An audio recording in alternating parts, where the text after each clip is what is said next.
Sabi niya, akala niya masikip na yung daan doon sa Europe. Kaya lang pagdating niya dito sa Japan, mas masikip pa pala.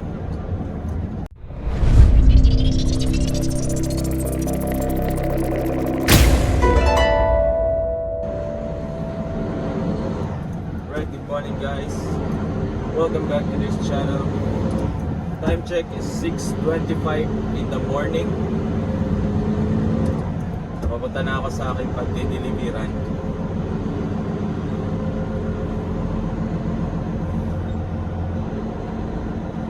So papakita ko sa inyo kung gaano kasikip ang Japan.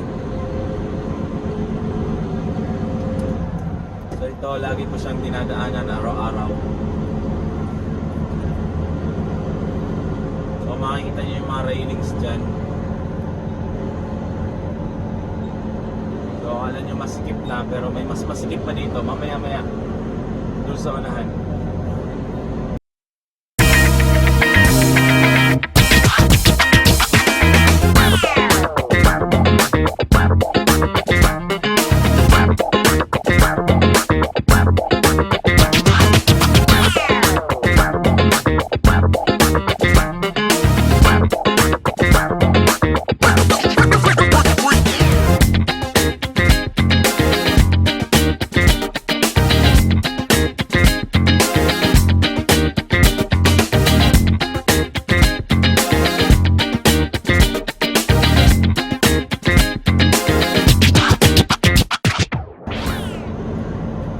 Right, approaching na tayo sa masikip na daan. So ito yung masikip na daan. May mas masikip pa dito, pero masikip na to siya. So laging tumitingin sa side mirror.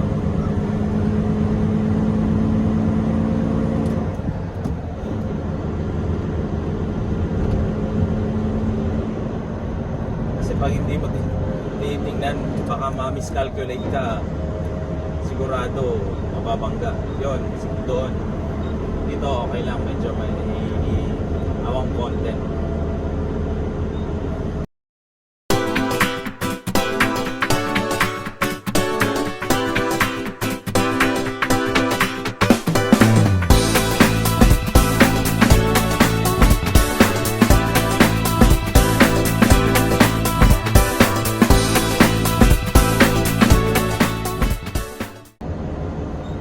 May nakita akong vlogger na galing siyang Europe, tapos nagdadrive din siya ng truck dito sa Japan. Sabi niya hindi daw siya makapaniwala na ganito kasikip yung daan dito sa Japan. Sabi niya akala niya masikip na yung daan doon sa Europe. Kaya lang pagdating niya dito sa Japan, mas masikip pa pala.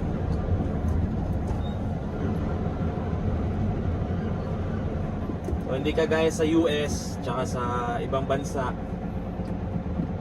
na maluwang, mas malapad yung daan doon. So dito sa Japan lahat masisikip.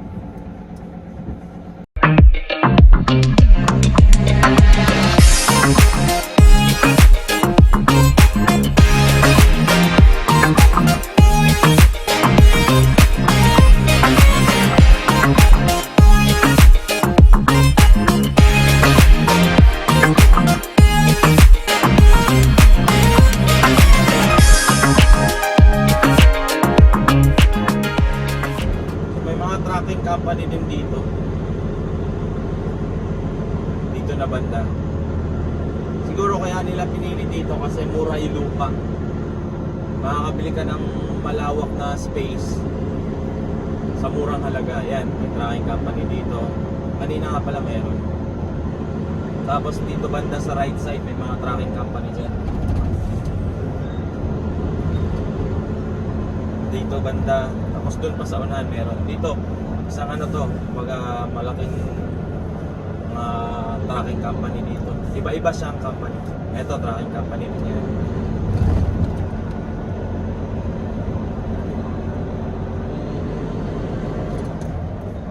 Tapos yung lugar na yan, ito yung lugar ng mga army. Ito lugar na to. Lugar to ng mga army. Dito banda. Kampo yan ng army. Army ng Japan.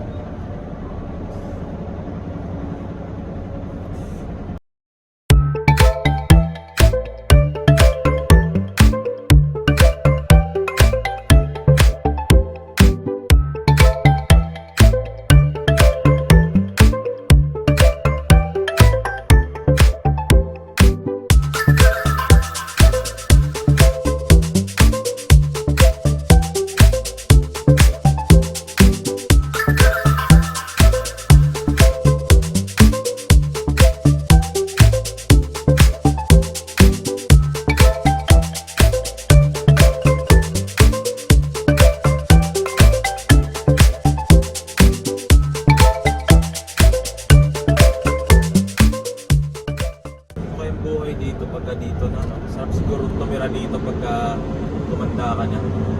Tatanim-tanim ka na lang ng gulay, diba? Na kailangan siguro ng ano dito, kasi matanda ka na eh. Kakainin mo na lang puro gulay, isda, bibili ka na lang sa supermarket. Kaya lang malayo to sa mga supermarket.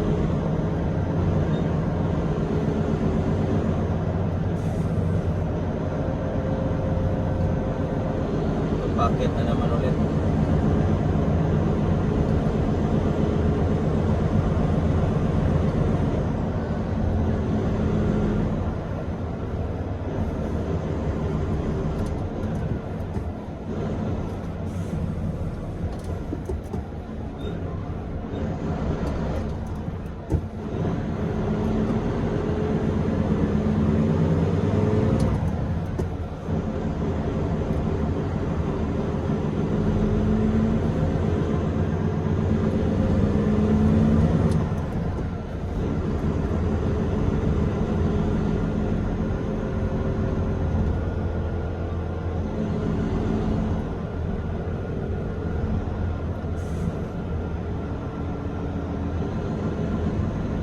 Convenience store dito. Buti nga meron eh. Pero hindi pwede yung mga malalaking truck dyan eh kasi masikip. Pwede naman sa doong banda kaya lang masyado masikip dyan.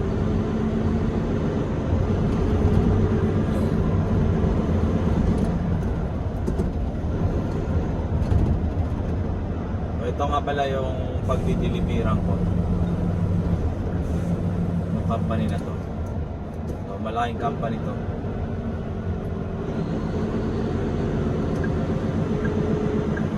Hindi mo akalain may malaking company dito sa bundok na to.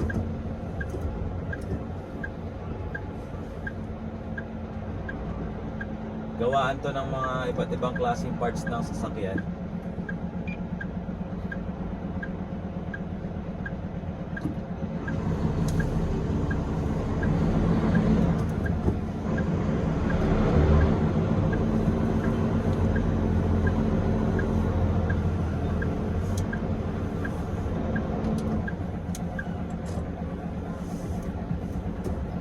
Kailangan minto muna bago pumasok.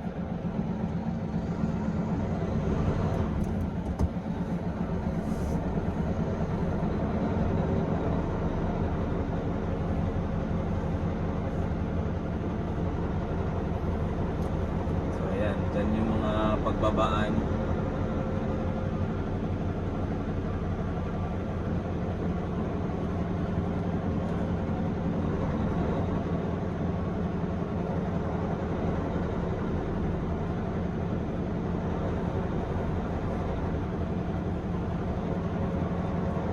Sobrang sikip pati dito sa parkingan, sobrang sikip.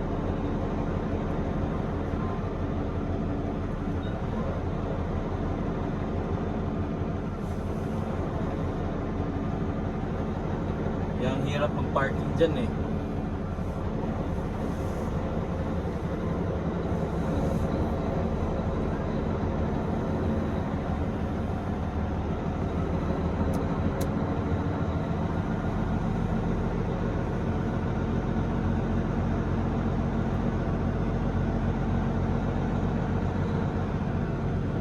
dito sa loob ng company 20 kilometers lang ang pwedeng takbo. Mabagal lang. Kung pa maaari, mga 10 siguro ganun. Mabababa tayo doon. Tumare, stop, go. Check doon sa may mirror kung may aakyat.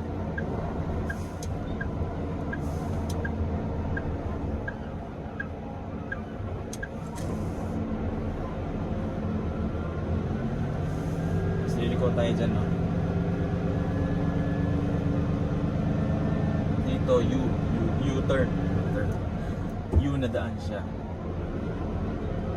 O, hindi kayang isang ikot lang dito. Kailangan mag-back.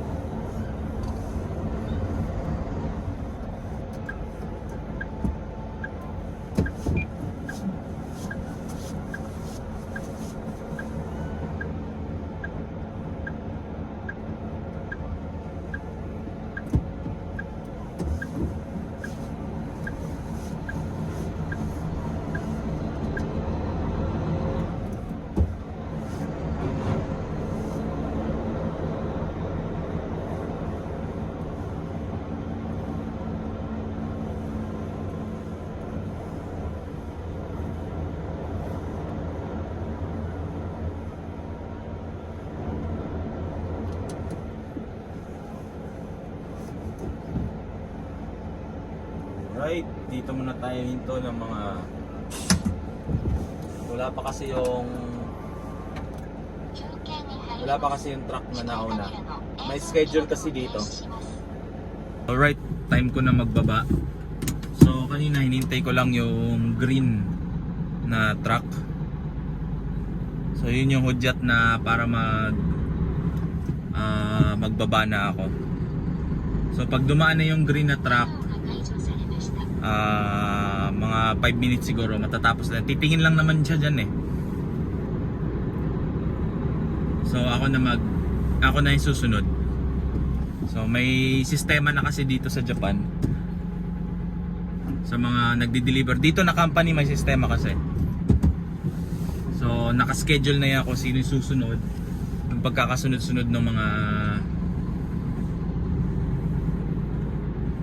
magtatrabaho, maggagawa dito, magbababa, maglo-load, gano'n, mag-load, unload, naka-sistema na yan.